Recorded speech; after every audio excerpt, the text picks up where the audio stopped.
à Divo, où j'ai continué. En tout cas, sans le BEPC, j'ai continué à Divo en seconde, en première et en terminale. Je suis revenu à Gagnoa pour faire la terminale et ensuite, j'ai continué mes études au Burkina Faso où j'ai eu le bac et en même temps le BEPC. Donc, j'ai passé le BEPC en candidat libre et le bac au Burkina Faso, c'était à Bobo Dioulasso. On était en 96, si j'ai une bonne mémoire. Donc, de là-bas, après mon bac, série D, je suis revenu en Côte d'Ivoire où je me suis inscrit en BTS, en informatique, aux cours locaux. Donc, j'ai fait 3 ans de BTS aux cours locaux. Et après mon BTS, je me suis envolé pour la France pour y continuer mes études.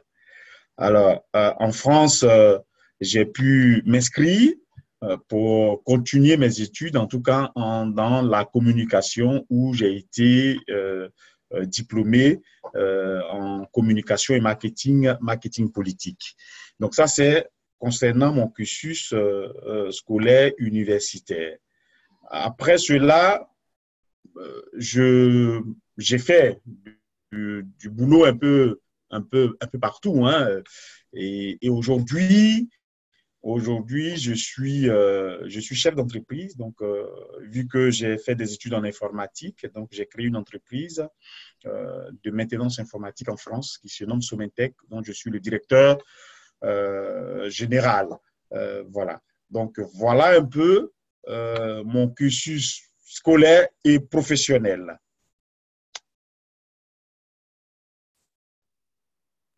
Alors, sur le plan politique, euh, avant d'en arriver au CRI panafricain, dans quel parti politique avez-vous milité? Quelles ont été vos activités politiques avant de créer le CRI panafricain, qui était un mouvement d'abord, avant d'être un parti politique, si c'est le cas? Oui. Alors, écoutez, moi, je n'ai jamais milité dans un parti politique. C'est une chose qui va être peut-être étrange pour certains, mais ce qu'il faut savoir, c'est que je n'ai jamais milité dans un parti politique. Le seul parti politique où j'ai milité, et je milite encore, c'est celui que j'ai créé qui se nomme le CRI panafricain. Donc, avant la création du CRI panafricain, je n'avais jamais milité dans un parti politique. Voilà, on était tous dans cette mouvance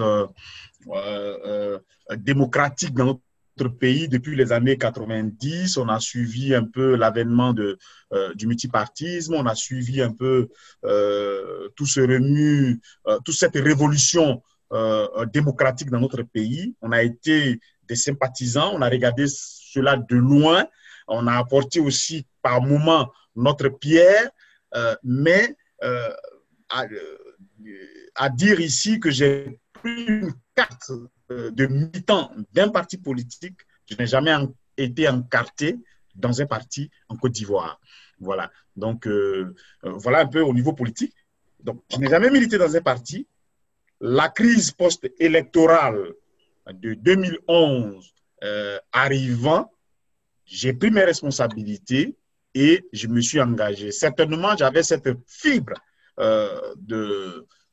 d'homme politique en moi qui ne s'était pas encore révélé. Et donc, c'est à la suite de la crise post-électorale de 2010-2011 que les choses ont commencé à se dessiner à mon niveau. Et donc, chemin faisant, le CRI panafricain a vu le jour. Donc, le seul parti dans lequel j'ai une carte et dans lequel je milite, c'est le parti que j'ai créé moi-même. D'accord, c'est quand même étrange parce que on a l'impression que M. Abel Naki est quand même ancré dans la politique depuis longtemps. Vous êtes sûr qu'avant 2010, vous n'avez dans la galaxie patriotique, vous n'avez pas été actif du temps des Blé Goudé et autres, rien du tout? Non, je vous dis que justement, c'est là où je suis beaucoup combattu dans ce milieu. Parce que, en fait, les gens se demandent, mais qui est Abel Naki au juste? Parce que le nom Abel Naki, on ne le croise nulle part, ni dans la galaxie patriotique, ni dans ceux qui ont milité aux côtés du président Laurent Gbagbo, ni dans ceux qui ont pu faire, en tout cas, leur preuve en ce temps-là. On ne rencontre pas ce nom Abel Naki. C'est ça un peu qui est étrange. Oui, effectivement, je n'ai jamais été acteur dans la galaxie patriotique. Je n'ai jamais été acteur dans la vie politique avant la création de mon parti, mais j'ai été simplement un sympathisant. Mais à côté de cela, il faut dire que aussi, comme je l'ai dit tout à l'heure, dans les années 90, à l'avènement du multipartisme et de toute cette révolution démocratique dans notre pays, oui, ça m'a donné une fibre. Et cette fibre patriotique gbagboïste, celle-là, je l'avais, mais elle était cachée en moi. Il a fallu les événements de 2011, de 2010-2011, pour que cette fibre puisse se révéler au monde entier.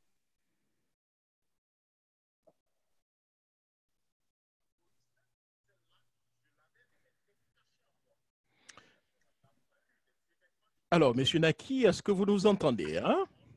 Oui, je vous entends très bien. Voilà, je pense que nous avons un temps soit peu perdu. Donc, Emmanuel Katina, il sera donc avec nous tout à l'heure, hein? Mais alors, parlez-nous exactement donc de vos rapports, de vos relations avec le président lui-même, le président Laurent Gbagbo et M. Charles Blé Goudé, hein? Puisque vous aviez dit que vous aviez au moins cette fibre patriotique, cette fibre proche de M. Laurent Gbagbo ancrée en vous. Alors, parlez-nous des rapports avec M. Laurent Gbagbo lui-même. Oui, j'ai les rapports, il faut savoir situer les rapports, parce qu'il y en a qui ont eu des rapports avec le président Laurent Gbagbo, des rapports de collaborateurs, des rapports de proches collaborateurs, des rapports familiaux, des rapports restreints. Il faut dire, moi, à mon niveau, je n'ai pas eu de rapport aussi rapproché avec le président Laurent Gbagbo.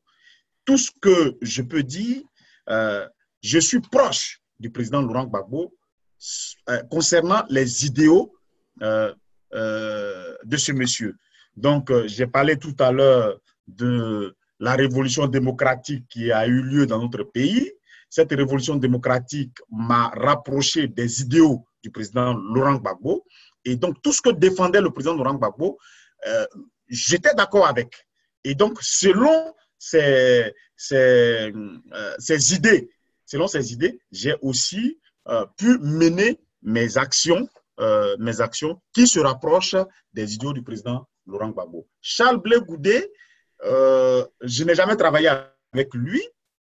Je le connais en tant qu'Ivoirien, je le connais en tant qu'un fils du Côte d'Ivoire, mais je le connais aussi en tant que ressortissant de mon village. Donc, Charles Blé Goudé vient du même village que moi.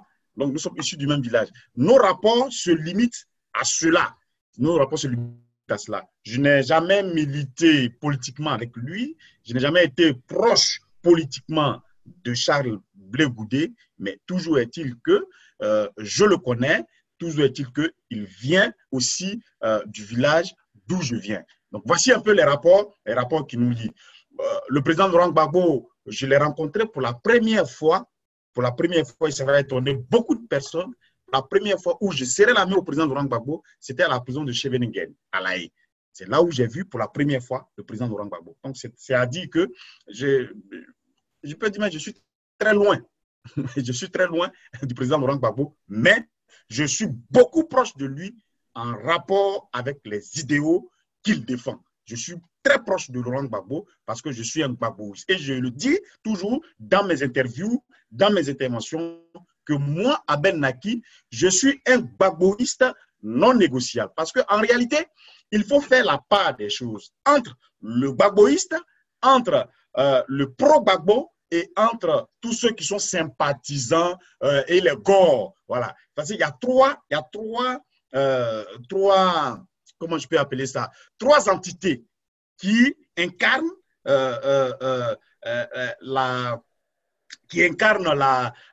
la mouvance Gbagbo. Voilà. Il y a 3 entités. Il y a les Gbagboïstes, il y a les pro-Gbagbo et il y a les Gor, donc les Gbagbouriens. Moi, je me situe dans la catégorie des Gbagboïstes. Parce que le Gbagboïsme est d'abord une philosophie, le Gbagboïsme est une idéologie, le Gbagboïsme je pourrais dire, le Gbagboïsme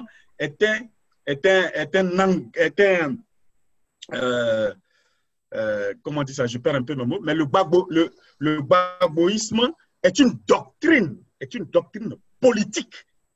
Donc nous situons du côté du Gbagboïsme. C'est comme on pourrait dire ici en France, je suis un Chiracien, ou je suis un macroniste, ou je suis un, je ne sais pas, voilà. Et ça se dit ici en France. Donc moi, je suis un Gbagboïste. Parce que je ne suis pas un pro-Gbagbo. Le pro-Gbagbo, c'est celui qui est dans l'émotion, celui qui suit la masse. Le Gbagbourien, ça relève un peu de tous ceux qui sont extrémistes. Donc, c'est l'extrémiste, c'est l'extrême des idéaux du président Laurent Gbagbo. Donc, moi, je me situe dans ceux qui sont gbagboïstes. Donc, je suis proche de lui par rapport à ses idéaux.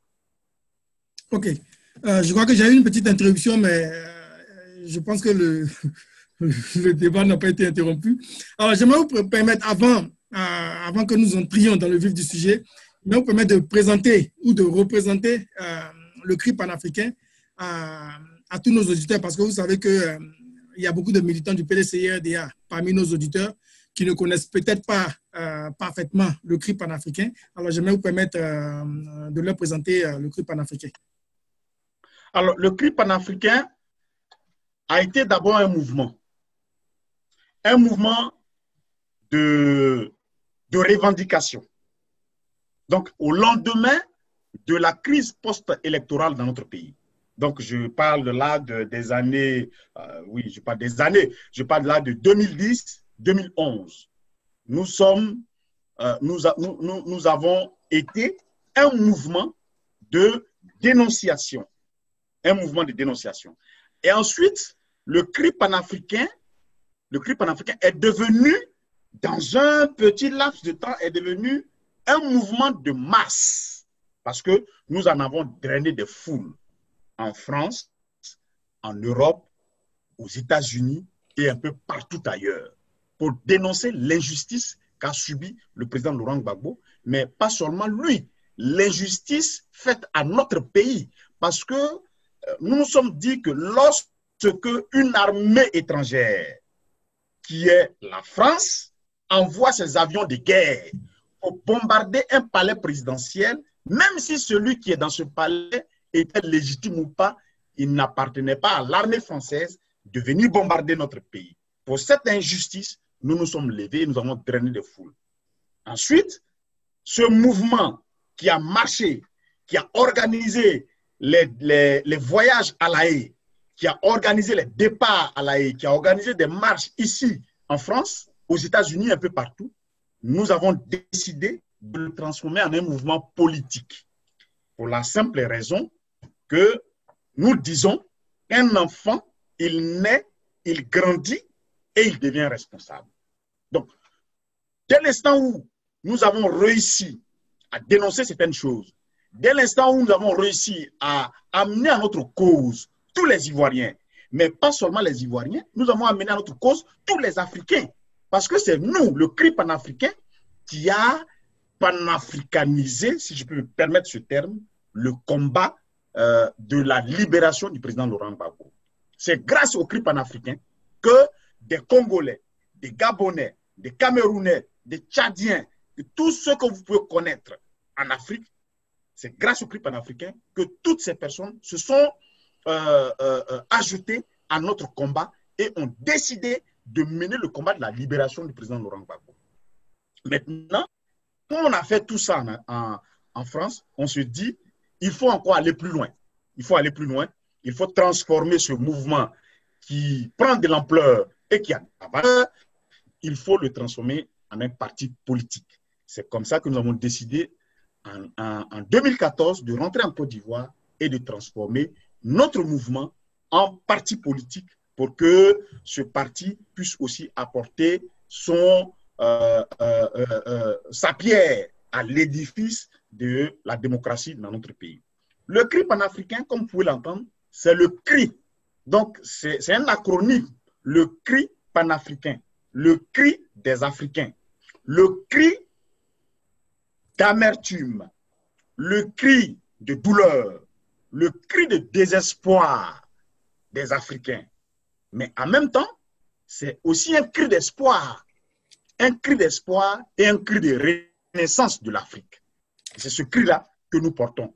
Donc, voici un peu l'histoire du CRI panafricain. Voici un peu comment naît le CRI panafricain, qui aujourd'hui est un parti politique légalement enregistré en Côte d'Ivoire par le ministère de l'Intérieur de notre pays. Est-ce qu'on peut avoir une idée du nombre d'adhérents ou de militants que vous revendiquez à ce jour?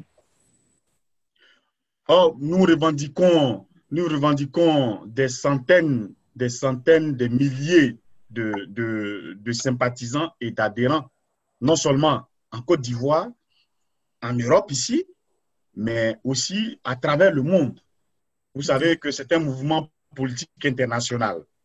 D'abord, il a un caractère de mouvement politique international, mais aussi nous sommes représentés très massivement en Côte d'Ivoire, dans beaucoup de villes et dans plusieurs régions. Justement, est-ce qu'il n'y a pas est-ce qu'il y a des similitudes avec le cri de M. Bah Enoch? Non. M. Bah Enoch c'est un ami. Oui. Il est à Abidjan, mais il a un cri qu'il appelle le congrès, je ne sais pas, de la Renaissance, je crois, ivoirienne, quelque chose comme ça. Oui. Voilà. Et ça s'arrête là. Mais nous, notre cri, comme je l'ai dit tout à l'heure, c'est un acronyme. Ce n'est pas seulement le CRI, c'est le CRI panafricain. Ah, ben, le vote, c'est un acronyme. Enfin, je dis, ce n'est pas... C'est un groupe de mots. Okay. Le CRI panafricain. Ok, d'accord. Donc, quand vous dites le CRI, vous ne parlez pas de notre parti politique. Quand vous dites le panafricain, vous ne parlez pas de notre parti politique. Pour parler de notre parti politique, il faut dire le CRI panafricain. Ok, d'accord. Voilà. Okay. D'accord, je pense que la précision était nécessaire. Exactement. Et justement, j'aimerais que vous puissiez... vous avez fait une très belle intervention sur Twitter récemment par rapport à la prétendue libération du président Laurent Gbagbo. Et comme c'est l'actualité, j'aimerais que vous puissiez revenir là-dessus. Vous aviez demandé à ce que les uns et les autres attendent la réelle libération du président Laurent Gbagbo avant de se prononcer. Et j'aimerais avoir votre état d'esprit par rapport à cette prétendue libération et les rumeurs qui ont couru par rapport à cette prétendue libération-là. Moi, déjà, c'est à mon humble niveau, c'est un conseil que je voudrais donner à tous mes frères, mes amis, mais à aussi tous ceux qui font de la politique. Il faut savoir que l'émotion est l'ennemi de l'homme politique. Un homme politique ne doit pas et ne devrait pas agir dans l'émotion. Parce que l'émotion est ennemie de l'homme politique. On est tous émotionnels. La libération du président Laurent Gbagbo concerne tout le monde, même ses ennemis. Même ses ennemis. Pourquoi je dis ses ennemis? Parce que le fait que le président Laurent Gbagbo soit libéré, ça n'arrange pas ses ennemis. Donc sa libération intéresse les ennemis. Ils veulent aussi savoir si réellement il est libéré ou pas. Et bien entendu, la libération du président Laurent Gbagbo concerne et intéresse nous autres, tous les Ivoiriens, tous ceux qui ont été meurtris, tous ceux qui ont été dans l'injustice dans notre pays. La libération du président Laurent Gbagbo les concerne. Mais en même temps, il faut savoir raison garder. Il faut savoir raison garder et il faut attendre que les choses se fassent. Nous autres, nous avons milité pour que le président Laurent Gbagbo soit libéré. Nous avons posé des actes ici en Europe pour que le président Laurent Gbagbo soit libéré. Mais il faut aussi savoir que Le président Gbagbo a été arrêté, kidnappé en Côte d'Ivoire au su et au vu de tout le monde entier, mais sous les projecteurs des caméras du monde entier. C'est là où il a été arrêté. Le 11 avril 2011 est une date que nous autres, nous commémorons chaque année ici en France. Chaque année, nous commémorons le 11 avril. Mais ce 11 avril a été une date où toute la presse mondiale a été sur l'événement. Donc, le jour où ce monsieur est libéré, ça ne va pas être un truc où quelqu'un va appeler pour dire, bon, le président Laurent Gbagbo est libéré, et puis les gens vont attendre les scoops, qui va être le premier à annoncer, qui va être sur le mur de qui on va aller pour voir. Mais ce n'est pas sur le mur de quelqu'un qu'on va aller pour voir la libération du président Laurent Gbagbo.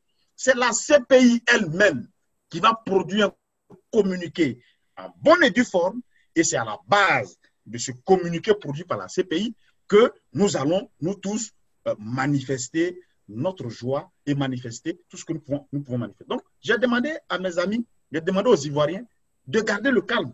Parce que tout compte fait, le président Laurent Gbagbo va être libéré. On peut même dire qu'il est déjà libéré, même s'il est encore dans sa cellule. Selon vous, qu'est-ce qui pose problème? Qu'est-ce qui fait qu'il y a eu cette tergiversation ces 2 ou 3 jours-là? Est-ce que c'est parce qu'il y a des doutes? Est-ce que c'est parce qu'il y a 1 ou 2 juges qui peut-être hésitent? Qu'est-ce qui a posé problème?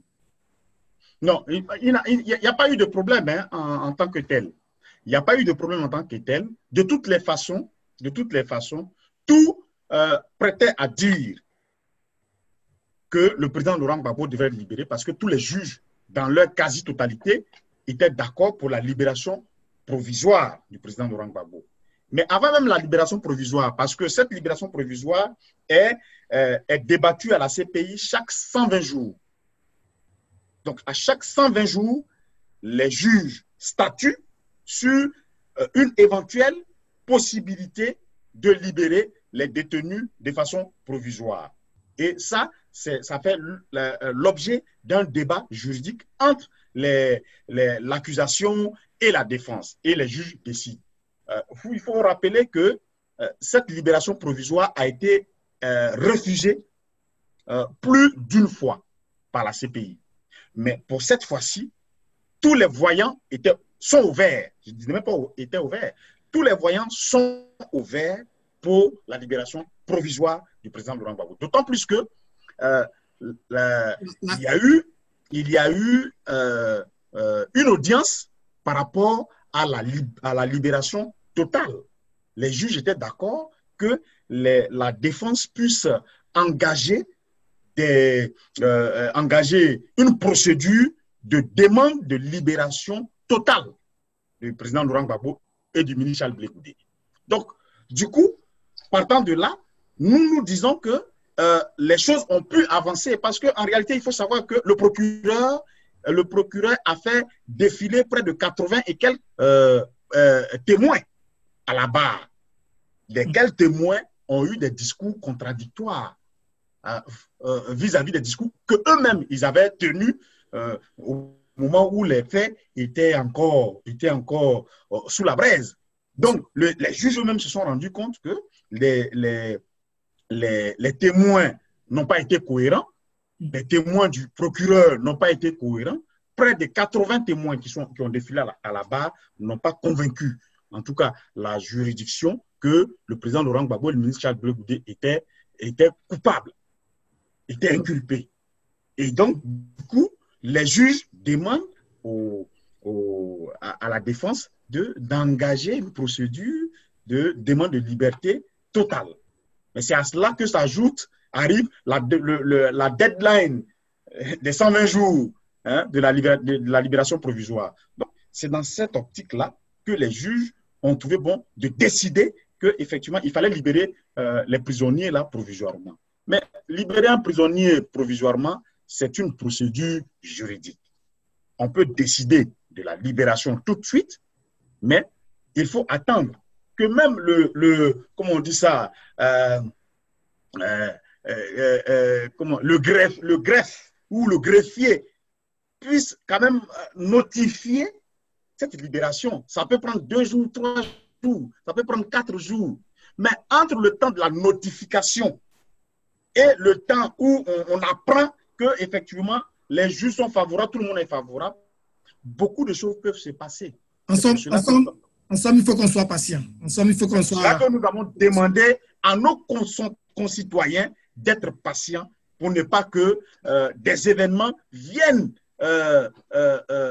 empiéter sur la notification du greffe, viennent empiéter sur la notification du greffe, la libération du président Laurent Gbagbo et du Michel Blé Goudé. Donc, il faut être serein, il faut être conscient, mais il faut être patient. Soyons patients. Si nous avons entendu 7 ans, ce n'est pas 2 semaines ou 3 mois ou même 4 mois qui vont nous empêcher de faire, d'aller au bout de notre engagement.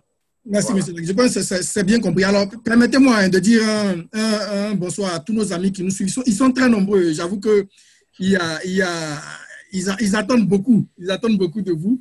Il y a déjà beaucoup de questions qui fusent. Je pense que ça va un peu bouleverser le fil conducteur que nous avions. Je serai obligé de tenir compte des questions que nos auditeurs... Je ne suis pas étonné, cher ami Emmanuel Katina, je ne suis pas étonné parce que Abel Naki a toujours suscité un intérêt, en tout cas dans l'opinion publique ivoirienne, africaine et je dirais même mondiale. Donc je ne suis pas étonné que votre audimat puisse exploser et que chacun veuille poser sa question parce que c'est comme ça. Voilà. Donc moi je suis là, je pense qu'on peut prendre notre temps. On peut prendre le temps qu'il faut. Je suis à votre disposition parce que les enjeux aujourd'hui dans notre pays sont importants. Voilà, sont importants. Et je crois qu'il est important aussi de se poser, il est important de parler, de discuter.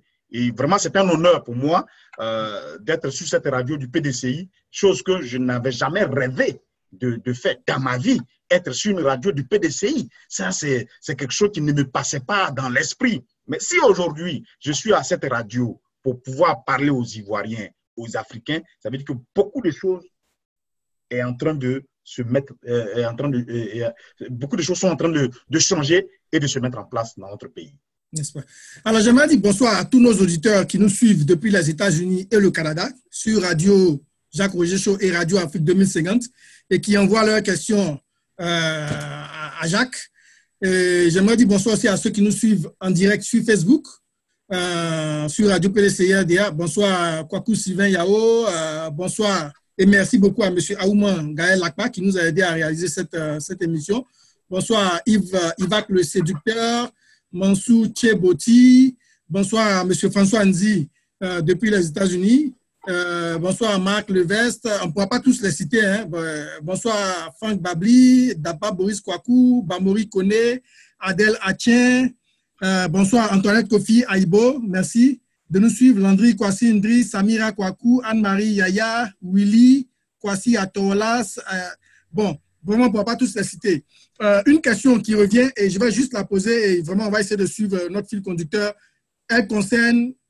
non, je ne dirais pas un certain, il est connu. Donc, elle concerne M. Willy Blah. On nous dit qu'il était membre, il n'est pas membre du CRI panafricain. Bon, ok. Est-il membre? Il n'est pas membre du CRI panafricain. M. Willy Blah, est-il membre du CRI panafricain? Excusez-moi, je suis du PDCI, je suis un peu confus. Donc, excusez mon ignorance.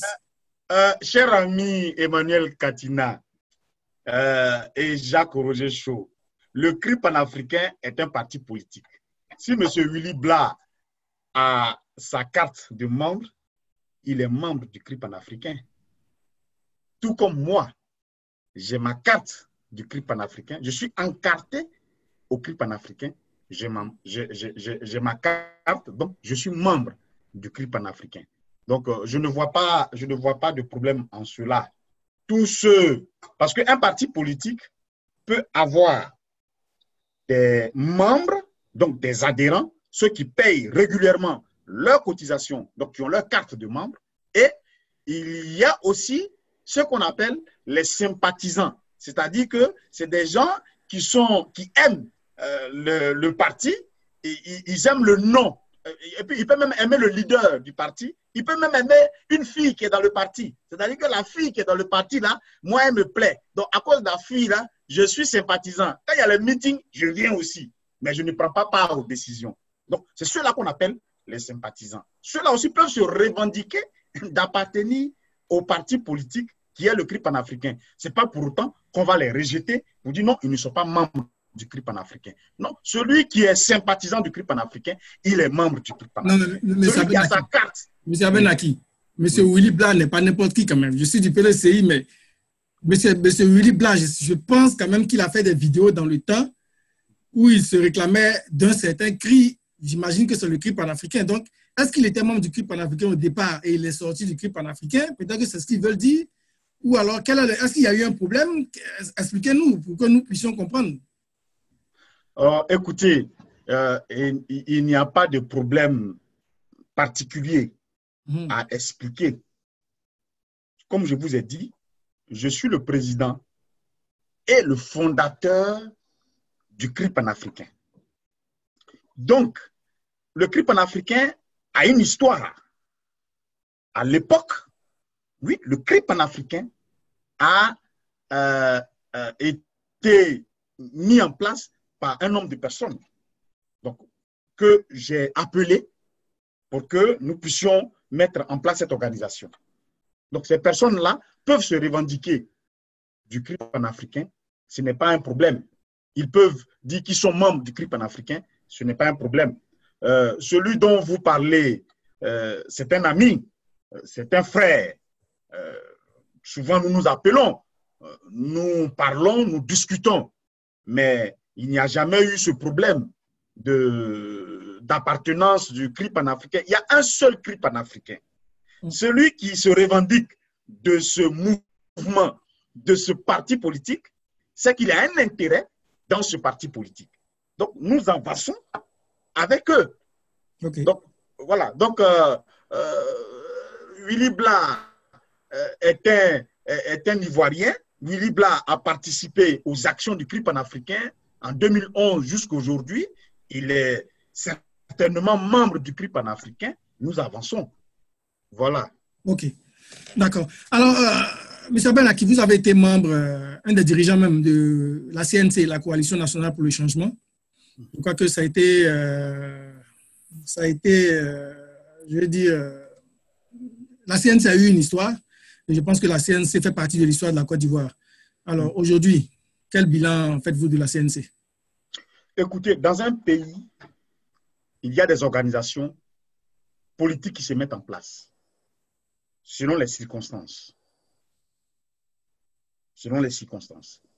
Et la CNC a été une organisation en 2015 qui s'est mise en place, peu avant 2015, jusqu'en 2015, par rapport justement aux élections de 2015. La CNC a fait son chemin.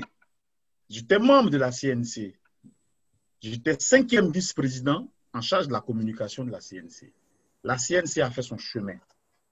Mais la CNC a eu beaucoup de difficultés.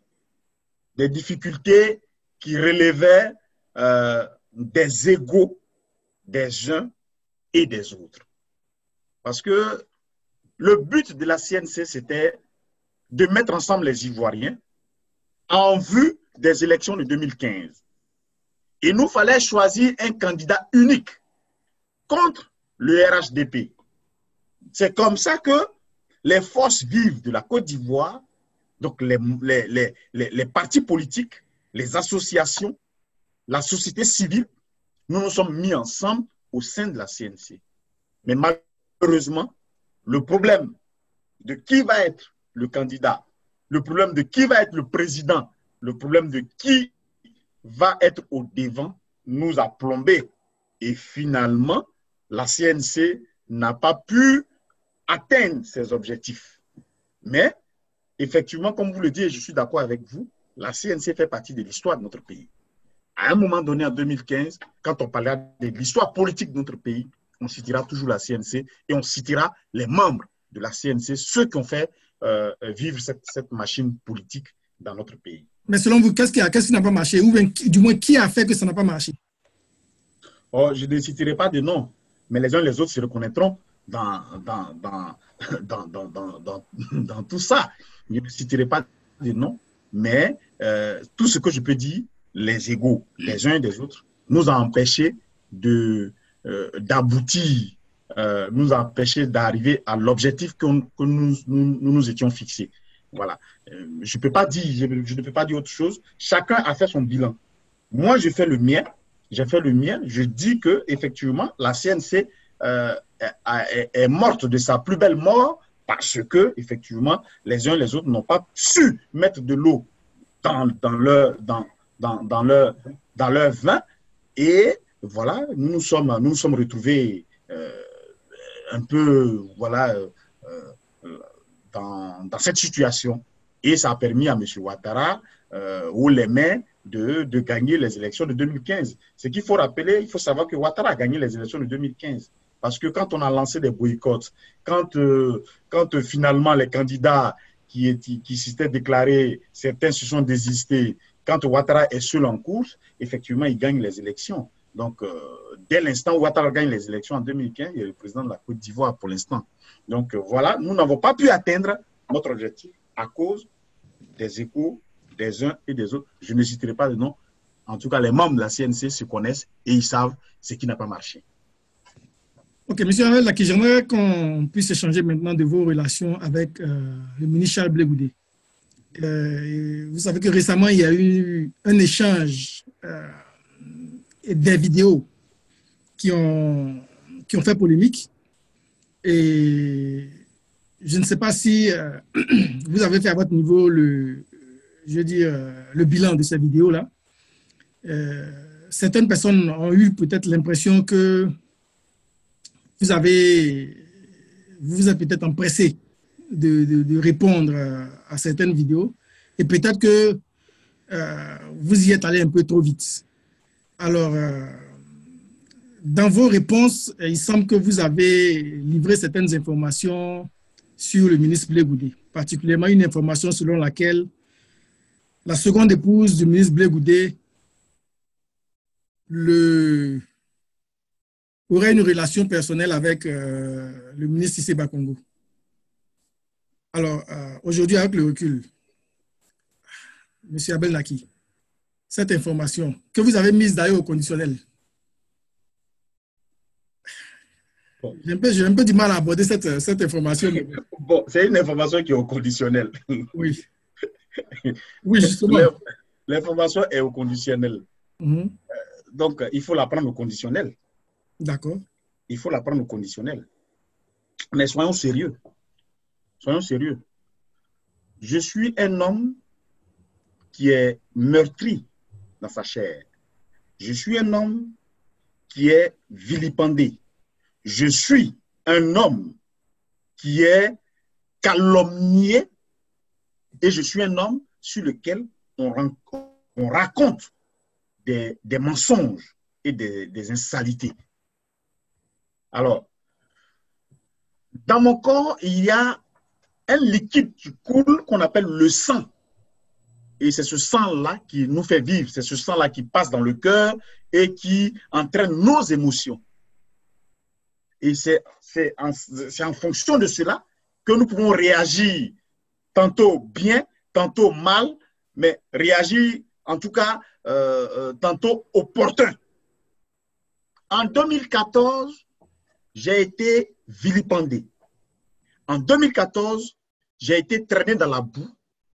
En 2014, j'ai été calomnié. J'ai été l'objet d'une diffamation qui ne dit pas son nom. Un certain Zadi Djedje fait une vidéo et dit que moi, Ben Naki, j'ai vendu Charles Blé Goudé. 2014, nous sommes en 2018. Mais de 2014 à 2018, aucun membre du COJEP ne réagit.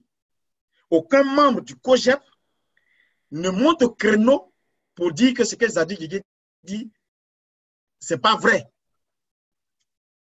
Aucune personnalité du COJEP ne le fait. Alors que Charles Blé Goudé et moi venons du même village. Je n'en dis rien parce que je me dis que mon frère est en prison. Donc, si Zadi Guégué raconte ces bêtises, je n'en fais pas cas parce que le combat que nous menons est un combat sérieux. Je n'en fais pas cas. Mais quand en 2018, 4 ans après, cette même vidéo revient, mais elle revient sous une autre forme, c'est-à-dire qu'elle est coupée, elle est sortie de son contexte et un bout de cette vidéo est partagé en inbox. Les gens se la partagent. Vous savez qu'il y a plusieurs manières de tuer quelqu'un. Ce n'est pas seulement en le fusillant, ce n'est pas seulement en l'assommant d'un coup de massue, mais on peut aussi le spolier. On peut le livrer à la vindicte populaire. On peut faire que, lorsqu'on le voit dans la rue, on puisse l'agresser. Moi, j'ai été l'objet de plusieurs agressions ici en France. La preuve, la dernière agression, c'était lorsqu'on partait à La Haye la dernière fois. Mon véhicule a été vandalisé. Je ne sais par qui. Mon ordinateur a été volé. Je ne sais par qui. Alors qu'on partait tous à La Haye. Bon, quand des gens qui partagent une vidéo, on partage la vidéo, on dit, ah, la vidéo est partagée par, ils la partagent même pas sur leur mur, mais ils partagent cette vidéo en inbox, c'est-à-dire dans les messageries. Personne ne peut savoir. Même vous, Emmanuel Katina, moi, je ne peux pas savoir que vous avez reçu la vidéo. Alors que vous l'avez reçue, vous la recevez et vous l'envoyez à quelqu'un d'autre. Et ça fait, la vidéo suit son cours de chemin. Mais quand ces choses se font, à un moment donné, il faut monter au créneau pour dire la vérité. Et moi, j'avais dit ma part de vérité. Connaît Notali dont il s'agit, effectivement, elle est la seconde épouse de Charles Blé Goudé. Et je le dis aujourd'hui encore, et je le dirai toujours. À chaque fois que la question me sera posée, je le dirai jusqu'à ce que ceux qui ont envoyé Zadi Guégué faire cette vidéo aillent lui dire de faire un démenti. Seconde épouse, ça veut dire qu'il a 2 femmes en même temps ou ça veut dire qu'il s'est remarié? Moi, je vous dis que M. Charles Blé Goudé, sa seconde épouse, qui est Koné Notali, qui est venue chez moi à la maison, qui s'est présentée comme seconde épouse, ça veut dire qu'il a 2 femmes en même temps. Il s'est présenté comme étant la seconde épouse de Charles Blé Goudé. Mais alors, moi, je voudrais vous poser la question. Depuis que j'ai fait cette vidéo, avez-vous vu un démenti du COJEP? Avez-vous vu quelque part sur une vidéo ou sur le mur de quelqu'un, un membre du COJEP qui a dit le contraire de ce que j'ai dit? Personne ne l'a dit. Donc, c'est une vérité. C'est une vérité. Donc, je dis que Koné Notali, la seconde épouse de Charles Blé Goudé, nous a dit que c'est elle qui louait la maison de Charles Blé Goudé au Ghana. Et que c'est Patrice Couté, qui était le porte-parole d'alors de Charles Blé Goudé ou chef de cabinet ou directeur de cabinet, je ne sais quel rôle exactement il jouait auprès de Charles Blé Goudé, c'est lui qui a installé le téléphone fixe au domicile, donc dans la maison que louait Koné Notali. Alors, quand ces gens-là louent une maison et un autre installe un téléphone fixe, pourquoi voulez-vous que ce soit quelqu'un d'autre qui paye le prix de l'arrestation de Charles Blé Goudé? Même si c'est mon petit frère, même père, même mère, je dirais que je ne suis pas responsable de son arrestation. Et si personne ne peut monter au créneau pour rétablir la vérité, 4 ans après, si les mêmes choses reviennent, moi, Abel Naki, je n'ai peur de personne. Moi, ici en France, j'ai mené la lutte. Et ma lutte que j'ai menée, elle est différente de celle que les gens ont menée en Côte d'Ivoire. Parce que ceux qui ont mené la lutte en Côte d'Ivoire, ils avaient un parrain qui s'appelait Laurent Gbagbo. Leur parrain était au pouvoir. Donc, ils leur donnaient tous les moyens pour mener leur lutte en Côte d'Ivoire. Mais celle que moi, Ben Naki, j'ai menée ici en France, alors que Nicolas Sarkozy lançait les flèches, il était encore au pouvoir. Celui qui a arrêté Laurent Gbagbo, j'ai défié le pouvoir français ici. J'ai mobilisé des masses, sans parrain, sans subvention, sans aide financière, alors que Koné Katina était au Ghana avec les milliards avec les milliards, alors que Stéphane Tipré avait les milliards qu'il avait avec lui, alors que Charles Blé Goudé lui-même était au Ghana avec lui aussi ses milliards gérés par Koné Notali. J'ai mené cette lutte avec mes propres moyens. J'ai perdu ma maison que j'ai achetée en France. Mon épouse d'alors est décédée dans cette lutte. Quand quelqu'un se donne comme ça pour une lutte et que d'autres personnes viennent derrière pour vouloir salir son image, tout simplement parce que je suis allé en Côte d'Ivoire pour déclarer mon parti politique. Mais le parti politique, là, on le déclare où? Le PDCI a été déclaré au ministère de l'Intérieur de Côte d'Ivoire. Le CRI panafricain a été déclaré aussi dans le même ministère de l'Intérieur en Côte d'Ivoire. Malheureusement pour moi, celui qui était ministre de l'Intérieur, c'était Ahmed Bakayoko. Mais c'est Ahmed Bakayoko qui est ministre de l'Intérieur, c'est dans sa main qu'on doit déposer les dossiers, c'est dans sa main que j'ai déposé mon dossier. Pourquoi cela doit me valoir les foudres des dieux de la traîtrise? Pourquoi? Donc, j'ai décidé de ne plus fermer la bouche et de parler. Et on va se parler. Oui, on va se parler. Je mets le COJEP au défi. Je mets tous les membres du COJEP au défi. Parce que les informations qui sont à la possession, je les mets au défi. Qu'on vienne dans un débat et qu'on puisse débattre. Revenons à M. Blé Goudé. N'était pas la seconde épouse de Charles Blé Goudé. Revenons à M. Blé Goudé. Qui tirait les biens de Charles Blé Goudé. Revenons à M. Blé Goudé parce que les Ivoiriens veulent comprendre. Est-ce que M. Blé Goudé était informé que Mme Koné Notali avait une relation avec M. Cissé Bakongo? Ça, ce n'est pas de mon ressort. Mais pourquoi est-ce que vous donnez cette information-là alors?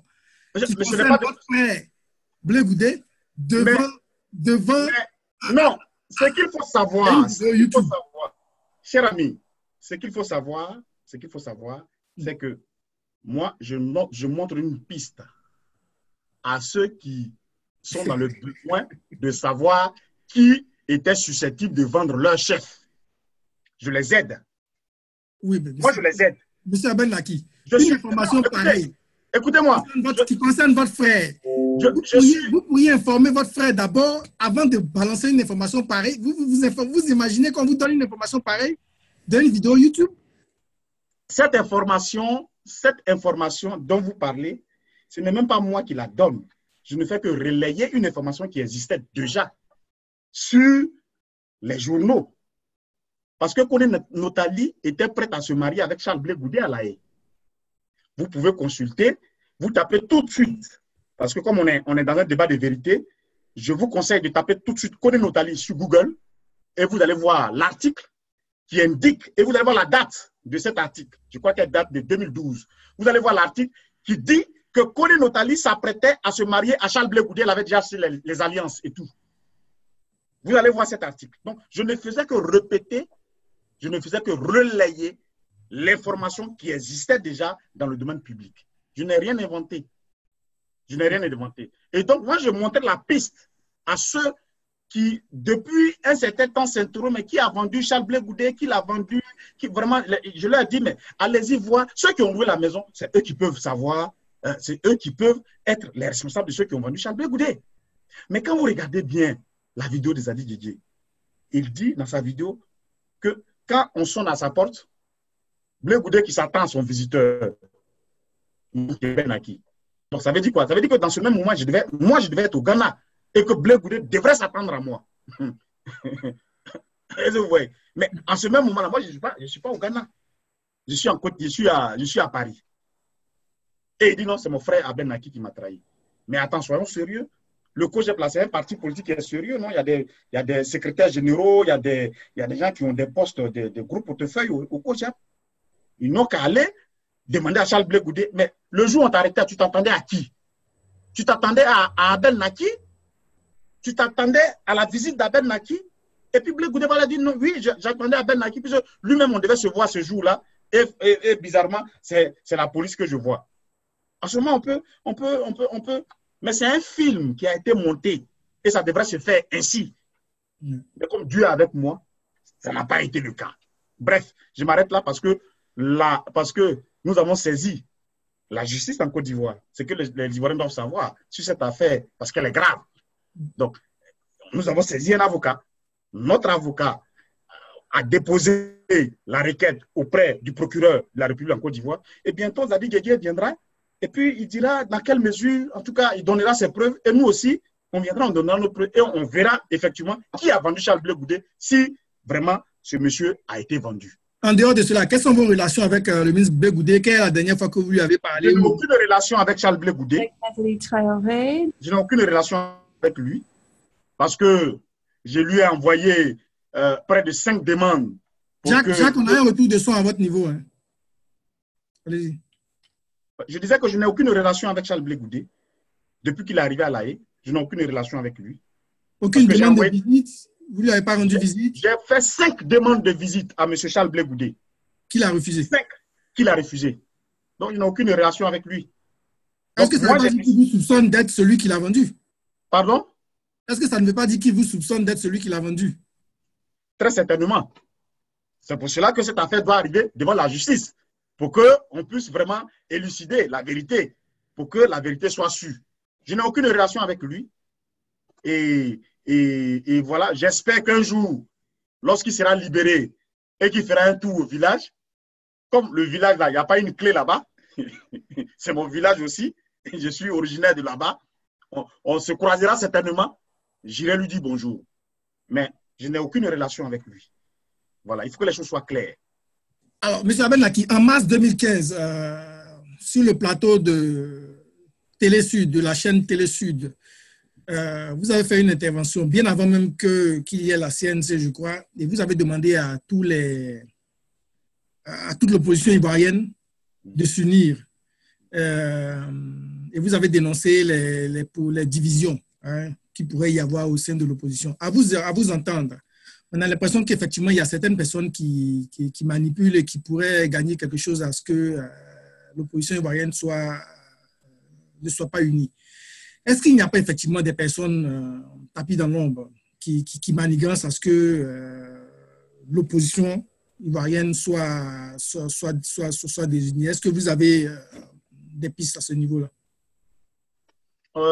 Écoutez, je n'ai vraiment pas de pistes, mais ce que vous décrivez là est la pure réalité. Il y a certainement des personnes qui sont tapis dans l'ombre qui ne souhaitent pas que l'opposition s'unisse. Les premières personnes que moi je connais, qui sont même pas tapis dans l'ombre, que je connais, qui ne souhaitent pas que l'opposition se mette ensemble, c'est le pouvoir en place. C'est le pouvoir de M. Ouattara. C'est le pouvoir de M. Ouattara qui a intérêt à ce que l'opposition ne se réunisse pas. Ça, c'est l'impression que moi je connais. Maintenant, dans notre camp opposant, s'il y a des personnes qui sont tapis dans l'ombre, qui ne voudraient pas que l'opposition se réunisse, bon, vraiment, je ne crois pas. Je ne crois pas. Je ne crois pas. Le pouvoir peut peut-être utiliser certaines personnes dans l'opposition pour essayer de s'aimer la discorde et la zizanie entre les membres de l'opposition pour ne pas que l'union se fasse. Mais moi, je vais vous dire qu'en 2020, avant d'arriver en 2020, il faut que l'opposition s'unisse. Avant d'arriver à 2020, il faut qu'on soit ensemble. J'avais lancé cet appel et Dieu merci que vous nous suivez et vous suivez ce que nous faisons. Nous sommes dans cette logique depuis des années. Il faut que l'opposition se mette ensemble.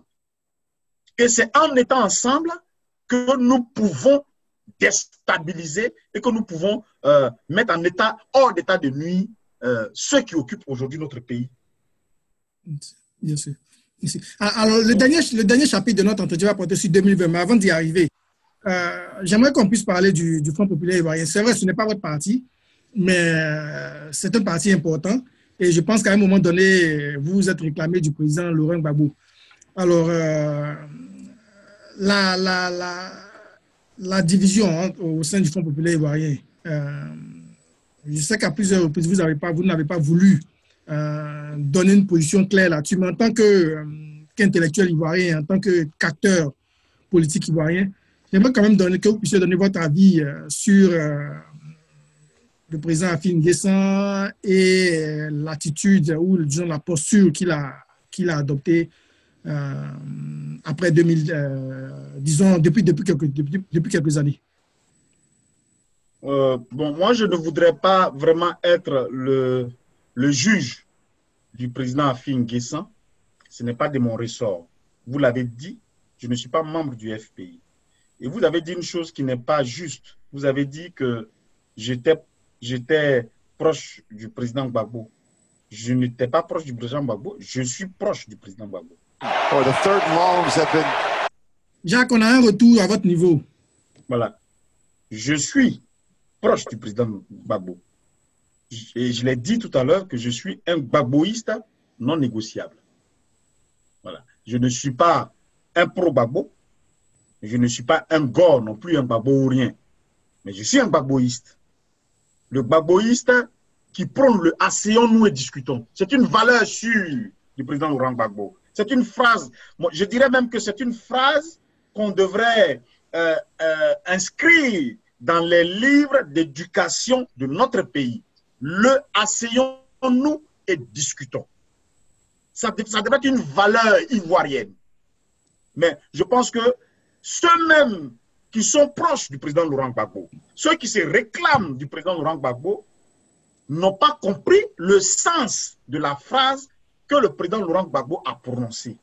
Le asseyons-nous et discutons. C'est ce qui a manqué au FPI. Donc, je ne peux pas juger un camp ni un autre.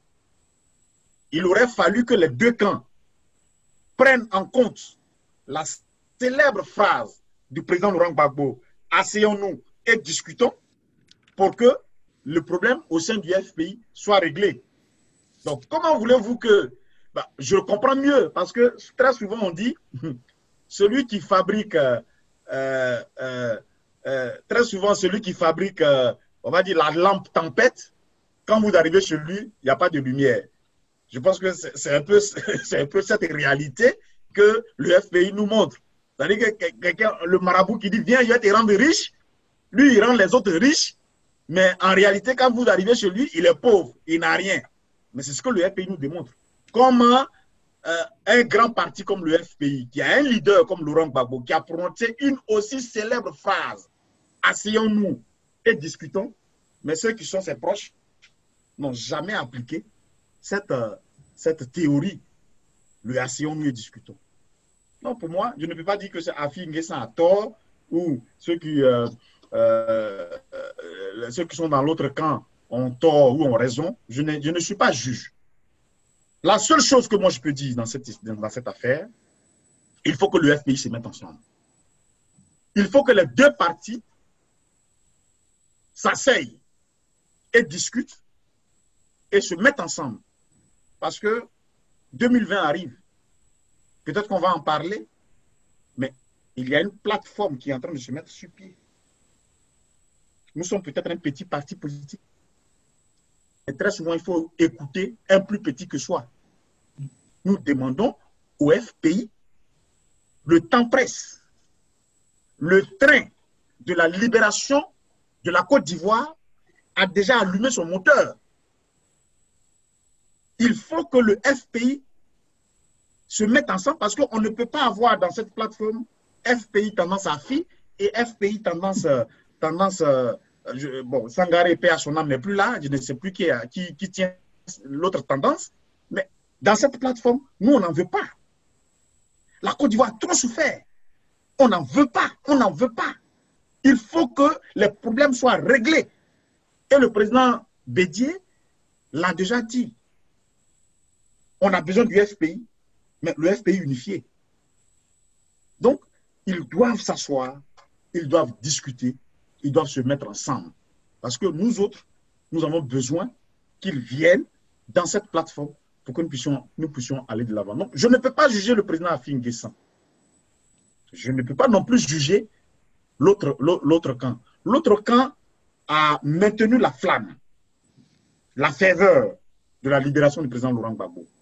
Mais en même temps que ce camp a maintenu cette flamme et cette ferveur de la libération du président Laurent Gbagbo, le camp de Afi N'Guessan a maintenu aussi la flamme politique. Chose qu'il ne faut pas oublier. Chez Afi N'Guessan, il y a une région qui a été gagnée. Afi N'Guessan est aujourd'hui président des régions. Ce qui n'est pas négligeable dans notre pays. Ils ont une mairie ou deux. Ils ont des élus. Ils ont aussi, aux côtés du PDCI, gagné des communes où quelques membres du FPI sont des conseillers municipaux ou régionaux. Mais c'est ça. Donc, il y a un côté politique et il y a un côté mobilisation, ferveur, mobilisation qui a été maintenue. Mais les deux côtés doivent se mettre ensemble. Voilà ce que je peux dire. Pour que nous puissions entrer dans cette bataille, parce qu'il y a beaucoup d'enjeux devant. Il y a la bataille de la CEI. La CEI doit être réformée. Aujourd'hui, sur la liste électorale, on devrait être plus de 12 millions d'inscrits. Nous en sommes, pour l'instant, à 6 millions depuis 2000. Nous sommes à 6 millions d'inscrits depuis 2000. Donc, ça va faire 20 ans que ça dit que le collège électoral n'a pas évolué. On est toujours à 6 millions, 6 millions, 6 millions. Il faut que ça change. Et il y a nos jeunes majeurs qui doivent s'inscrire. Il y en a qui sont décédés, qu'on doit enlever sur les listes électorales. Il y en a qui ont changé de localité, qu'on doit le revoir et tout ça. Et nous inscrire massivement sur les listes électorales pour aller aux élections. Donc, il y a cette bataille-là à mener. C'est très important. Bien sûr. J'aimerais qu'on fasse, en une ou deux questions, qu'on fasse ensemble le bilan du président Ouattara. Il est à la tête du pays depuis 2011. Faisons d'abord le bilan en termes de droits de l'homme. Vous étiez aux États-Unis il y a quelques années. Vous avez rencontré plusieurs ONG de droits de l'homme et je me rappelle que vous étiez en train de décrire la situation des droits de l'homme en Côte d'Ivoire. Aujourd'hui, si vous rencontriez ces mêmes ONG des droits de l'homme, quel bilan vous leur feriez de la situation? Je dirais aux responsables de ces organisations des droits de l'homme que le bilan est beaucoup plus catastrophique que celui que j'avais décrit en 2013 quand j'étais allé aux États-Unis. Voyez-vous, des jeunes gens qui sont arrêtés. Je vais m'attarder sur le cas de Samba David, Nikez Douyou, de son vrai nom, Samba David, qui a été arrêté, qui a été jugé et condamné pour 6 mois. Samba David a fait plus de 2 ans en prison. Il est ressorti, il souffre de beaucoup de séquelles. Mais Samba David, c'est celui que nous connaissons, parce que Samba David était un leader d'opinion. Est un leader d'opinion parmi la jeunesse. Mais est-ce tous ces anonymes qui ont été arrêtés, dont on ne sait aujourd'hui où ils sont emprisonnés, dont on ne sait aujourd'hui quel sort leur est réservé dans ces prisons, dans ces mouroirs. Quand on prend le cas des microbes, les microbes qui sont entretenus par Ahmed Bakayoko,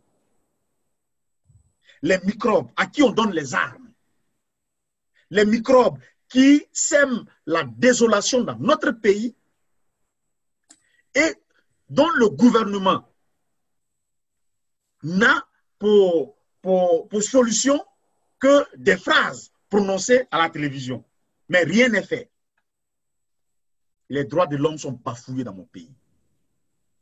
Aujourd'hui, pour une phrase prononcée en disant que M. Ouattara n'est pas ivoirien, on vous met en prison.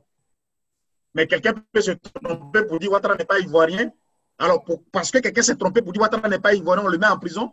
Mais en réalité, est-ce que Ouattara lui-même, il est ivoirien? Donc, il y a des questions qu'on se pose. Mais pour ces genres de choses, on risque la prison dans notre pays. Les droits de l'homme sont bafoués. Nos femmes sont violées. Nos filles sont violées. Les Ivoiriens sont arrêtés. Matin, midi et soir.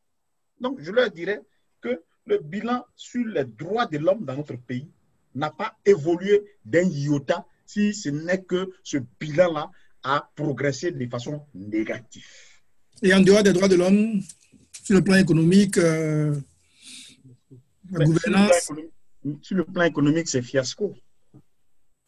Sur le plan économique, c'est fiasco.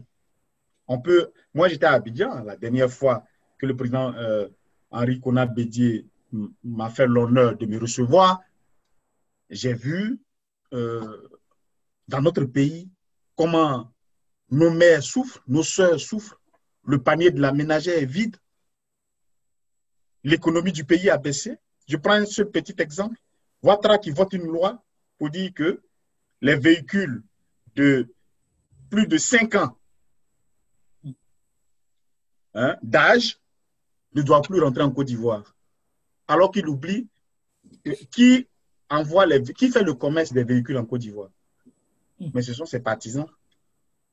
Ce sont les gens de son côté qui font le commerce des véhicules en Côte d'Ivoire.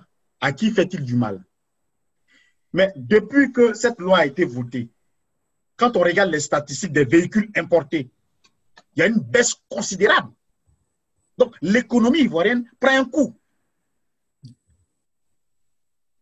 Mais à côté de cela, il y a aussi plusieurs secteurs d'activité économique dans notre pays qui ont baissé par la faute de la malgestion de M. Ouattara. Donc, le bilan économique, il est nul. On pourrait étaler pas mal de choses. Les marchés qui sont octroyés de gré à gré, alors qu'en Côte d'Ivoire, on nous a habitués à des appels d'offres pour des marchés. Au temps du président Houphouët-Boigny, on faisait des appels d'offres. Au temps du président Bédié, on a fait des appels d'offres. Le président Gbagbo aussi a fait des appels d'offres. Il a fallu que Ouattara arrive pour que tous les marchés de notre pays soient octroyés à M. Big Togo. Tout simplement parce qu'il est le neveu ou le cousin de M. Ouattara. Mais comment voulez-vous que l'économie puisse tourner dans notre pays quand tout ça est octroyé à une seule personne? Qui est Big Togo qui doit gérer tout ça dans notre pays? Le rattrapage ethnique. Mais ça fait partie aussi de l'économie.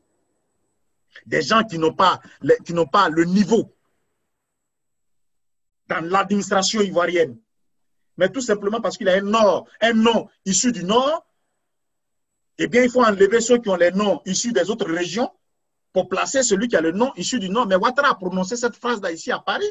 Nous étions là. Ce jour où il était sur TV5, moi, Ben Naki, j'étais devant la télévision de TV5 avec tous les militants du CRI panafricain pour dire à Ouattara que ce n'est pas lui le président de la Côte d'Ivoire et qu'il est arrivé par un coup d'État.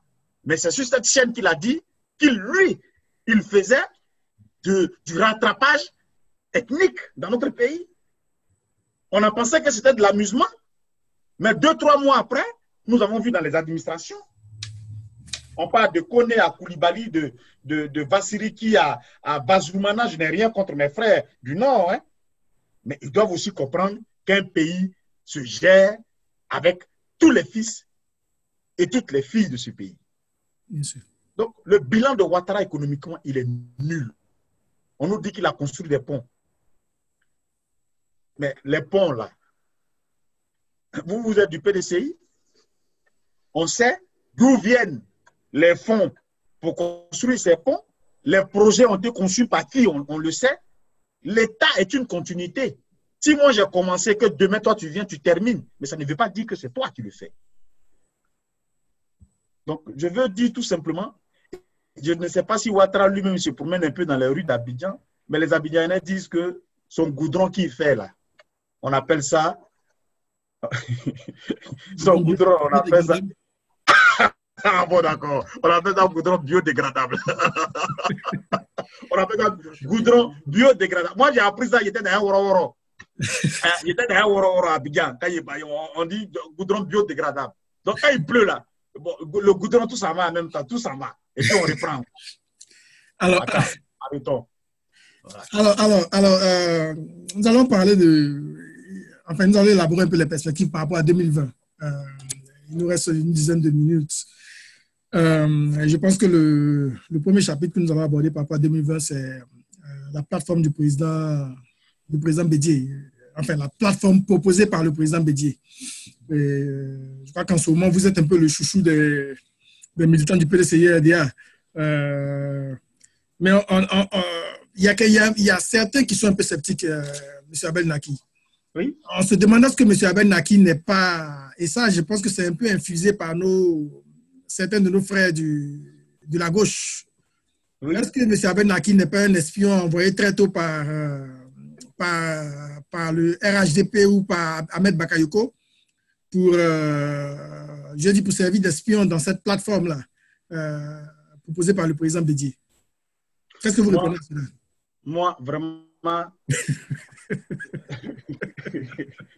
Vraiment, au lieu d'être espion, pour me faire lyncher, ou demain quand ils vont m'attraper, ils vont peut-être me pendre, je préfère directement aller travailler avec Ouattara.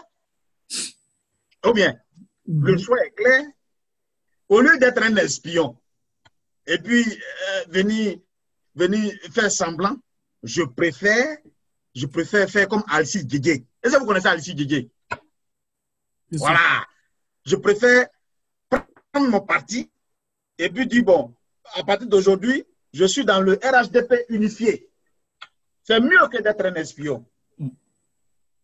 Voilà. C'est mieux que d'être un espion. Mais je pense qu'il faut...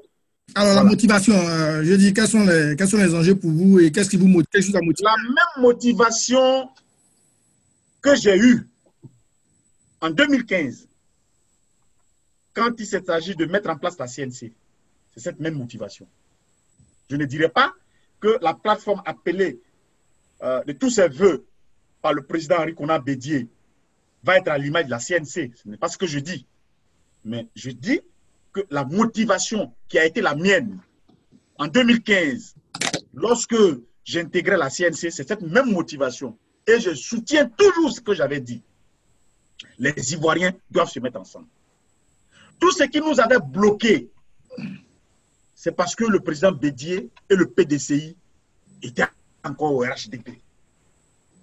Et donc, l'équation devenait difficile. Parce que beaucoup de personnes nous disent, ouais, Bédié, il est vieux, Bédié est ceci, Bédié est cela. Mais moi, je m'avais vous dit que aujourd'hui, la Côte d'Ivoire, notre pays, est à l'image d'un malade convalescent. Et ce malade convalescent, c'est avec sagesse qu'il faut l'amener à prendre ses médicaments, il faut l'amener à faire ses soins pour qu'il soit totalement guéri. Et ceux qui doivent administrer ces médicaments et ces soins doivent être des médecins sages. Et le médecin sage aujourd'hui que je connais pour la Côte d'Ivoire, il s'appelle le président Henri Konan Bédié. C'est lui. C'est derrière lui que tout le monde peut se mettre. Pas peut-être pour qu'il soit candidat unique ou pour qu'il soit... Non, chacun a son parti. Mais on va se mettre derrière le président Henri Konan Bédié en vue de mettre en place cette plateforme dans laquelle nous allons pouvoir mener des actions pour avoir les acquis démocratiques d'une élection crédible, transparente en 2020. Donc, je ne suis pas un espion. Il faut dire aux gens de la gauche, enfin, je ne sais pas quelles sont ces personnes-là, mais il faut leur dire que Aben Naki a toujours été dans sa droite ligne. Et je suis dans cette droite ligne. Moi, je me suis déplacé, j'ai payé mon billet, personne n'a payé mon billet, et je suis allé à Daoukourou pour rencontrer le président Henri Konan Bédié. Justement, comment ça s'est passé? Parlez-nous un peu de cet entretien que vous avez eu avec le président Bédié. Mais l'entretien a été convivial, cordial, et ce pour lequel j'étais parti, nous avons parlé de cela, la plateforme. Le président Bédié est favorable et il nous accueille à bras ouverts. Et il me charge de lancer cet appel partout où je pourrais aller afin que tous les Ivoiriens se mettent ensemble dans cette plateforme. C'est ce message qu'il m'a confié de faire et c'est ce que je fais. Et c'est la mission que je me suis, en tout cas, assignée par l'entremise du président Bédié. Il faut que les Ivoiriens se mettent ensemble. Ouattara est à bout de souffle. Oui, il faut le dire. Et nous devons maintenant le mettre hors d'état de nuire. Oui, il faut le dire. Le fait que le PDCI sorte du RHDP est une délivrance pour notre pays. C'est pour ça qu'il faut saluer la sagesse du président Henri Konan Bédié. C'est un homme sage. Parce que la décision qu'il prend est une décision sage. Et il est ferme sur cette décision. Il ne recule pas. Moi, j'ai vu un président à Daoukro qui ne recule pas. qui est prêt à aller au combat, au charbon. Mais nous devons être ceux qui devons l'accompagner dans ce combat. On a besoin des hommes déterminés, ceux qui veulent que les choses changent. On a besoin d'une alternance dans notre pays. Ça fait 10 ans que Ouattara est là, ça fait 10 ans que les Ivoiriens souffrent. Il faut un changement. Et ce changement doit venir de cette plateforme qu'a appelé le président Henri Konan Bédié. Et tout le monde est prêt. Nous attendons le FPI. Mais il faut qu'il fasse vite. Parce que le train est déjà en marche. On va bientôt décoller. Donc il faut que tout le monde soit là.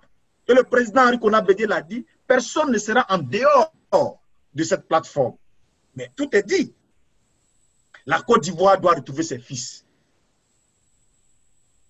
Et le dernier qui a marché avec Oufou Boigny, il s'appelle Henri Konan Bédié. Il est encore vivant. Il nous appelle. Et cet appel-là doit être entendu. On met de côté nos idéaux. On met de côté nos appartenances politiques. On met de côté nos sensibilités. Et on se met en ordre de bataille avec le PDCI, avec le président Henri Konan Bédié, pour récupérer notre pays. C'est de ça qu'il s'agit. Nos parents souffrent. Le cours du cacao a baissé. Le cours de l'anacade a baissé. Le cours du café a baissé. Le cours des matières premières dans notre pays, le cours a baissé. Il faut qu'on se mette ensemble pour relever l'économie de notre pays. Il faut qu'on se mette ensemble pour donner une éducation à nos enfants. Il faut qu'on se mette ensemble pour offrir à nos populations une santé digne de ce nom. Mais tous les voyants sont ouverts. Celui qui n'a pas compris ce message, celui qui n'a pas compris que l'heure est au rassemblement, c'est que ce dernier est contre la Côte d'Ivoire et est contre les Ivoiriens. Donc, voici un peu, chers amis, ce que je pourrais dire sur 2020, ce qui nous attend en 2020. Ok, alors dans votre conclusion, je vais vous donner l'occasion de lancer un appel à toute l'opposition ivoirienne, de réitérer votre appel à toute l'opposition ivoirienne. Nous avons, pour cette émission, nous avons, je dirais, un exercice auquel nous nous livrons. Je vais vous donner le nom de 5 personnalités et je vais vous donner l'opportunité de donner votre opinion, de nous dire quelques mots sur ces 5 personnalités-là. Et j'avoue que les noms que nous avons ne seront pas très difficiles. Je pense que vous avez beaucoup de chance aujourd'hui. Le premier nom que j'ai sur ma liste, c'est Stéphane Kipré. Stéphane Kipré, qu'est-ce que je dois dire de lui? Oui, qu'est-ce que vous pensez de lui en quelques mots? Stéphane Kipré, c'est le gendre de Gbagbo. Il mène la lutte pour que son beau-père sorte de prison. Donc, voilà tout ce que je peux dire. Ok. C'est un exercice plutôt d'analyse. On attend plutôt des adjectifs qualificatifs. C'est un adjectif très qualificatif. Il a la chance d'avoir un beau-père de la trempe de Laurent Gbagbo. Donc, il met toute son énergie pour la libération de son beau-père. C'est un qualificatif. Et je pense qu'il devrait me dire merci. Ok, d'accord. Simone Gbagbo.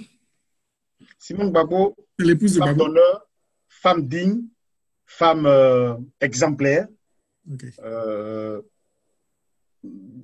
Femme qui supporte.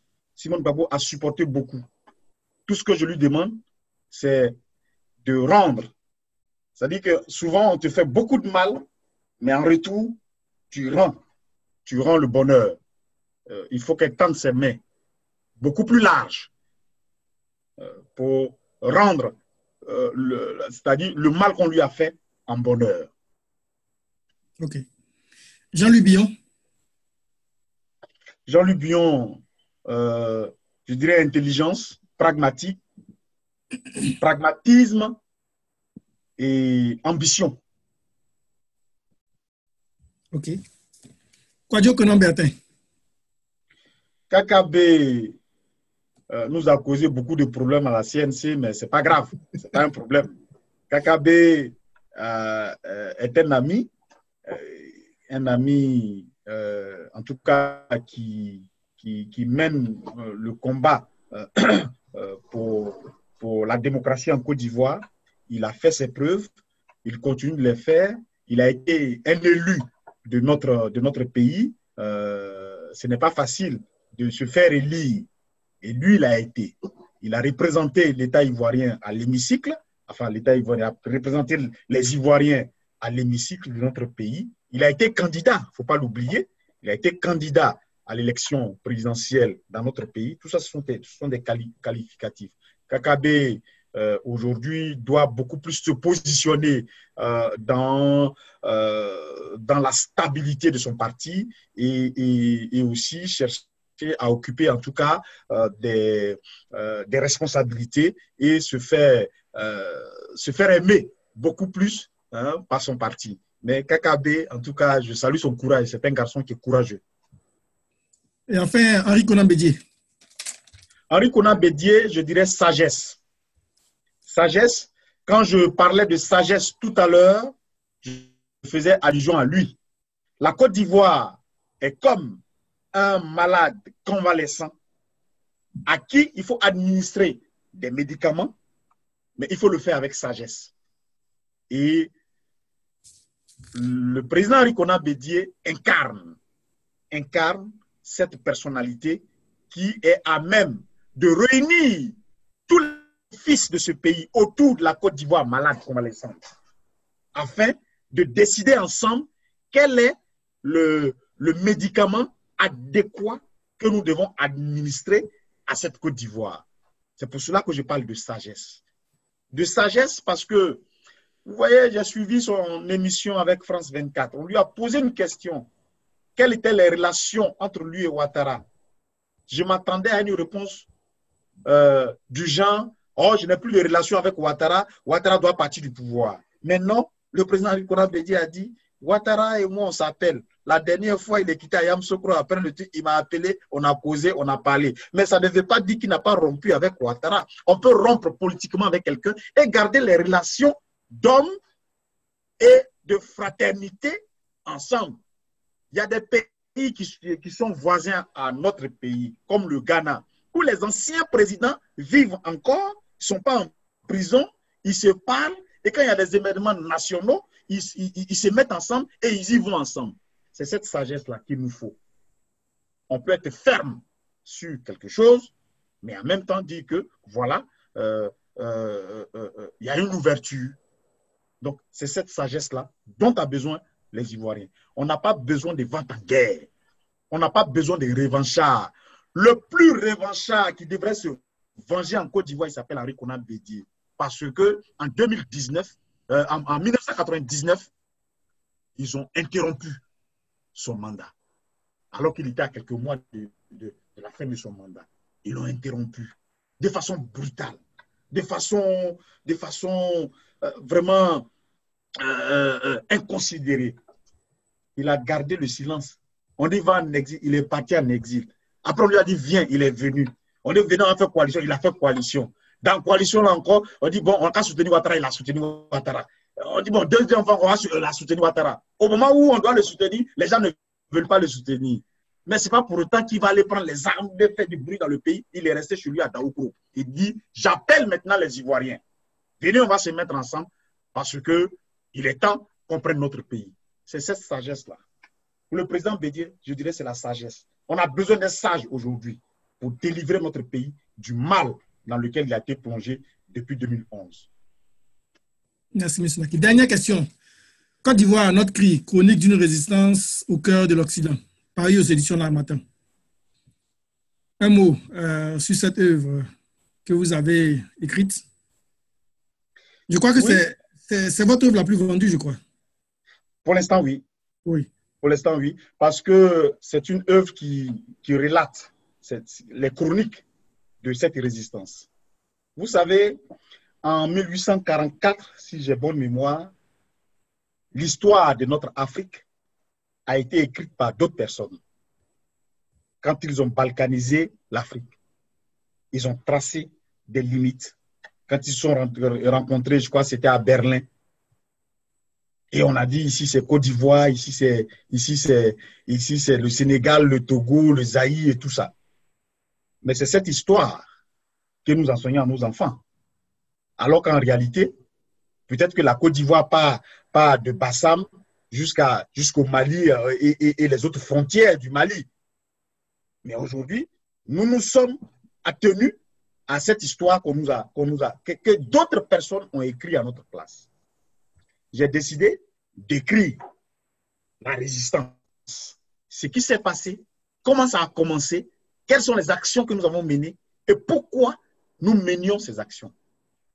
C'est ce que j'ai écrit dans le livre Côte d'Ivoire, notre cri, chronique d'une résistance au cœur de l'Occident.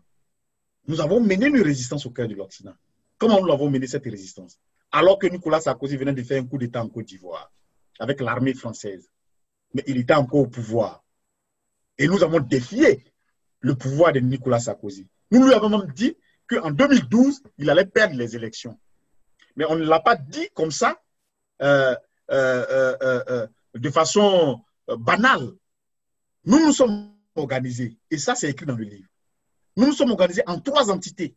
Le CRI panafricain, pour mobiliser tous les panafricains qui sont français, le mouvement, le MAF, qui est le mouvement africain mais français, et le mouvement des Africains mais citoyens français.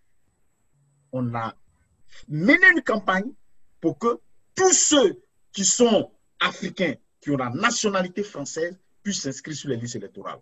Pour que tous ceux qui sont afro-descendants, je parle des Antillais, de tous ceux qui sont dans les Caraïbes et autres, puissent s'inscrire sur les listes électorales. C'est comme ça que nous avons pesé en 2012 et nous avons voté pour Hollande. Nous avons pesé 1,6 million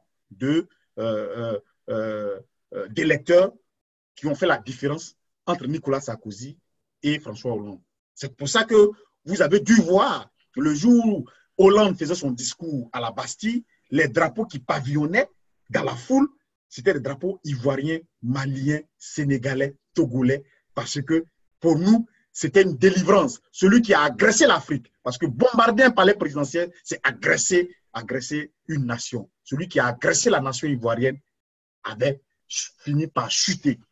Et c'était la victoire de la Côte d'Ivoire. Et tout ça, je le décris dans le livre. Il y a eu beaucoup d'événements que nous décrivons. Ma tournée aux États-Unis, les sénateurs que nous avons rencontrés, le meeting que nous avons fait devant la Maison-Blanche, comment les choses se sont passées. C'est tout cela que nous décrivons dans ce livre. Parce que nous ne voulons pas que 10 ans après, d'autres personnes s'asseyent pour écrire l'histoire que la résistance a menée ici en France, en Europe et dans la diaspora. C'est pour cela que nous avons écrit ce livre, Côte d'Ivoire, notre cri chronique d'une résistance au cœur de l'Occident. Et si vous voyez sur la page de garde du livre, vous allez voir que la tour Eiffel est un peu penchée dans la photo. Oui, c'est le cri des Ivoiriens qui dérange la tour Eiffel, qui la penche, parce que notre cri était d'abord un cri ivoirien, mais qui s'est transformé en un cri panafricain pour que les Africains puissent retrouver la liberté totale. Abel Gourounaki, j'avoue que ça a été un vrai plaisir d'échanger avec vous pendant pratiquement 1h40. C'est vrai que quelquefois, nous qui sommes du PDCI, on a du mal à comprendre un peu, disons, les bagarres et les palabres des frères de la gauche, mais j'avoue que ça a été un entretien vraiment intéressant et on comprend un peu mieux l'homme. Ça a été vraiment un plaisir d'échanger avec vous. Et nous allons vous donner l'occasion de donner votre conclusion. Mais j'aimerais rappeler à ceux qui nous prennent en cours que ce soir, nous recevions M. Abel Naki, le président Abel Naki, président du CRI panafricain, un intellectuel qui fait beaucoup parler de lui. Et nous avons échangé un peu de lui, de son parti et de la Côte d'Ivoire. Pour ceux qui nous suivent depuis Facebook, nous vous disons merci. Ceux qui nous suivent aussi en direct sur Radio PDCI RDA et Radio Afrique 2050 depuis les États-Unis et le Canada, vous étiez à votre émission hebdomadaire Sans embâche. Et nous allons maintenant permettre à notre invité de donner sa conclusion. M. Abel Naki, encore une fois, merci. Et vous avez l'opportunité de faire votre conclusion. En tout cas, ce fut un plaisir pour moi de participer à cette émission. Je l'ai dit en début d'émission que en temps normal, dans d'autres cieux, il me serait difficile d'intervenir sur une radio qu'on appellerait radio PDCI, parce que dans le temps, c'était la rupture. Pour nous, le PDCI s'est allié au diable pour faire du mal à la Côte d'Ivoire. Voilà. Bon, dès l'instant où celui qu'on pense qu'il s'est allié au diable pour faire du mal à la Côte d'Ivoire dit « Ah, maintenant je ne suis plus allié au diable, mais j'appelle les Ivoiriens pour que nous puissions récupérer notre pays ». Dès l'instant où cette phrase est prononcée, les données ont changé. Les données ont changé. Et nous sommes de ceux qui comprenons vite. Vous savez, une mère, elle fait des enfants, mais parmi ces enfants, il y en a qui comprennent vite. Il y en a qui mettent du temps à comprendre. Il y en a qui deviennent responsables vite. Donc, nous, on fait partie de ceux qui comprennent vite et qui deviennent responsables vite. C'est comme ça que nous avons compris ce message et cet appel du président Henri Konan Bédié. Je voudrais remercier les animateurs de cette radio. Jacques Roger Chaud, je le connais déjà. Je pense qu'on a... Je ne sais pas si on s'est déjà vu, mais je le connais. Aux États-Unis, il nous a vraiment bien coaché. Notre tournée aux États-Unis a bien été médiatisée par Jacques Roger Chaud. Katina, Emmanuel, en tout cas, bravo pour tout ce que tu fais, cher frère. Merci pour la voix que tu donnes, parce que pour l'instant, les médias ne sont pas avec nous. Pour l'instant, on a du mal à se faire comprendre. Pour l'instant, l'appel que lance le président Bédié n'est pas encore arrivé, en tout cas à un niveau où tout le monde peut l'entendre, mais le travail que tu fais permet que cet appel soit attendu de tous. Vraiment, je voulais te féliciter, toi et ton équipe. Je voudrais en tout cas lancer un vœu, en tout cas un vœu de bonheur, parce que bientôt c'est la nouvelle année, que l'année 2019 soit pour tous les Ivoiriens une année de tous les défis. Nous devons relever le défi de l'unité. Parce qu'avant d'aller à la réconciliation, il faut qu'on relève le défi de l'unité. Tant qu'on ne se met pas ensemble, on ne pourra pas aller à la réconciliation. Donc, il y a le défi de l'unité. Le président Bédié a déjà lancé le glas. Il faut qu'on attende cet appel et qu'on vienne à la table pour nous mettre ensemble, pour mettre les stratégies en place, pour mettre les tactiques en place, afin de pouvoir réussir la réconciliation. 2019 est une année de tous les défis. Il faut qu'on relève le défi de la CEI. C'est en 2019, ce n'est pas en 2020. C'est en 2019 qu'on doit réussir la réforme de la CEI. Et c'est un combat qu'un seul parti politique ne peut mener. C'est tous les partis politiques, les associations, les syndicats, les étudiants, tout le monde. Nous devons nous mettre ensemble pour réussir le combat de la réforme de la CEI. Nous, à Paris, on va commencer très bientôt. Nous allons nous réunir avec le PDCI, le FPI, nous allons nous réunir bientôt pour lancer nos activités. Mais le seul mot d'ordre, ce sera la réforme de la CEI. Parce que c'est de là que partout. Si la CEI est réformée et qu'on a une bonne CEI, on aura une bonne élection, on aura un bon président et on aura de bonnes réformes pour les générations à venir. Donc, tout le monde est concerné. Je voudrais remercier mon cabinet qui a permis que je puisse participer à cette émission, mon directeur adjoint de cabinet, M. Gaël Lakpa, conseiller spécial, M. Honoré Nyobo, qui ont tout mis en œuvre pour que cette émission, je puisse participer, qui m'ont permis, en tout cas, de me connecter. Et je remercie tous les Ivoiriens, le PDCI, tous les partis politiques, et que vive l'unité dans notre pays, que le président Laurent Gbagbo retrouve enfin la liberté. Je voudrais dire à tous les Ivoiriens que sa liberté provisoire est déjà acquise. Ça, c'est une réalité. Maintenant, il faut patiemment attendre que le papier soit signé pour qu'ils puissent sortir. Parce qu'une fois ils sont sortis de là, provisoirement, je pense qu'ils sortiront de là définitivement. Et qu'ensemble, on réussira cette réconciliation avec nos frères qui sont aujourd'hui au pouvoir. Ils peuvent être au pouvoir et on peut faire la réconciliation. Maintenant, c'est une question d'élection. Voilà. Et les élections, c'est la majorité qui l'emporte. Donc, faisons en sorte que la majorité soit de notre côté. C'est ça l'important. Faisons en sorte que la majorité soit de notre côté. Et le calcul est simple dans notre pays. Il y a trois grandes forces. Il y a le PDCI, il y a le FPI, et puis, bon, maintenant le RDM, je ne sais pas si on peut appeler ça une troisième force, parce que, bon, il y a les éléments de Soro qui sont là, qui ne sont plus avec eux, tout ça, bon, on ne comprend pas. Mais il y a cette troisième force, cette troisième force qui est là. Donc, quand deux se mettent ensemble, l'autre là, il est en minorité. Donc, faisons tout, c'est tellement simple, mettons-nous ensemble et mettons l'autre là en minorité, et puis il va y avoir l'alternance dans notre pays, dans la paix, dans la concorde et dans la convivialité.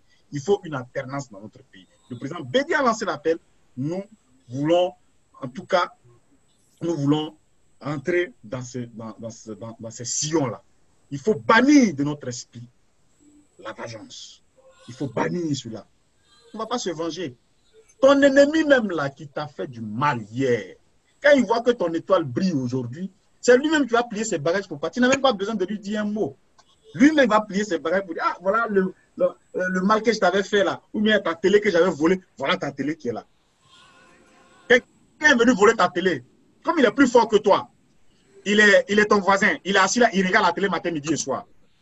Mais un matin, on dit tu as eu le concours de la gendarmerie. Hein? On dit tu as eu le concours de la gendarmerie, tu as fait tes 2 ans de formation, tu es sorti, maintenant tu as ton arme sur toi. L'homme qui est ton voisin là, est-ce que tu as besoin d'aller faire coco chez lui? Lui-même va venir te rendre ta télévision qu'il a volée. Vous voyez, tu es déjà gendarme. Donc, l'esprit de vengeance là, enlevons ça de notre tête, de notre esprit. L'intérêt pour nous, c'est de nous mettre ensemble. Donc, c'est l'unité, l'union, le rassemblement. En tout cas, je voudrais vous remercier. Vive la Côte d'Ivoire, vive les Ivoiriens et que vive le cri panafricain. Merci beaucoup. Merci, M. Abdelaki.